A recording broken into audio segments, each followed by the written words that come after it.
Hello everyone, আসসালামু আলাইকুম। Welcome back to my new video.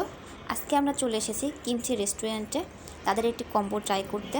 তারা একটি কম্বোতে ডিসকাউন্টও দিয়েছিল, যে কম্বো ডিসকাউন্টটা আমরা ট্রাই করতে চলে এসেছি কিমচিতে। এটা সাভারে অবস্থিত। তো এখন আমরা এখানে এসে ফুডের অর্ডার দিয়ে বসে আছি, আর এরই মাঝে রায়ান একটি ফান্টা অর্ডার দিয়ে খেতে শুরু করে দিয়েছে। আমরা সবাই এখন খাবারের জন্য ওয়েট করতেছি। আর মিউজিক বাজতেছিল, যে মিউজিকটা রায়ানের এত বেশি পছন্দ হয়ে যায় যে রায়ান নাচতে শুরু করে দিচ্ছে। সে বসে বসে নাচ শুরু করে দিয়েছে। আর স্পেস যদি ডান্সের মতো থাকতো তাহলে কি করতো। আর সে মাঝে মাঝে ডান্স করতেছে আর একটু করে ফানটা খেয়ে নিচ্ছে। তো এরই মাঝে খাবার চলে এসছে। খাবারের সেট মেনুতে ছিল নাচুস, মিট বক্স, হটডগ আর 6 পিস মোমো। এই 4টা আইটেমের দাম 500 টাকা।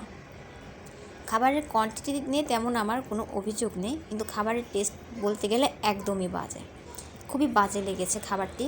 আর মোমোটা দেখতে যতটাই সুন্দর, খেতে ততটাই বাজে। মনে হচ্ছিল বাসি একটা খাবার দিয়েছে, এত বেশি টক আর দুর্গন্ধ। আমরা মোমো একটাও খাইতে পারি নাই। আমরা সবাই মিলে মোমোটা নষ্ট করেছি। নাচুসটা মোটামুটি সবগুলো আইটেমের মধ্যে থেকে ভালো ছিল। আর মিট বক্স নিয়ে বলার মতো তেমন কোনো কথাই নেই, কারণ মিট বক্সের মধ্যে আলুর পরিমাণটা অনেক বেশি ছিল, যেটা খেয়ে আমার কাছে একদমই ভালো লাগেনি।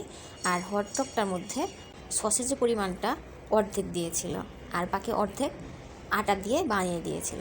এজন্য আমি বলবো যে আপনারা অবশ্যই কোথাও কোনো কম্বো দেখলে অবশ্যই আগে থেকে সাবধানের সহিত খাবেন, না হলে আমাদের মতো এভাবে করে ঠকতে হবে। তো এখন আমি মোমোটা হাতে নিয়ে নিয়েছি আর ট্রাই করতেছি। এই মোমোটা আমি শুধুমাত্র এক পিসে ট্রাই করেছি। যদি সে সময় আমি পারতাম আমি এটা ফেলে দিতাম, এতটাই বাজে ছিল খেতে। তো এই যে দেখুন, রায়ান বেবি এখন হটডগটা খাচ্ছে। সে তো ছোটো মানুষ, সে ভাবছে সব খাবারই মজা।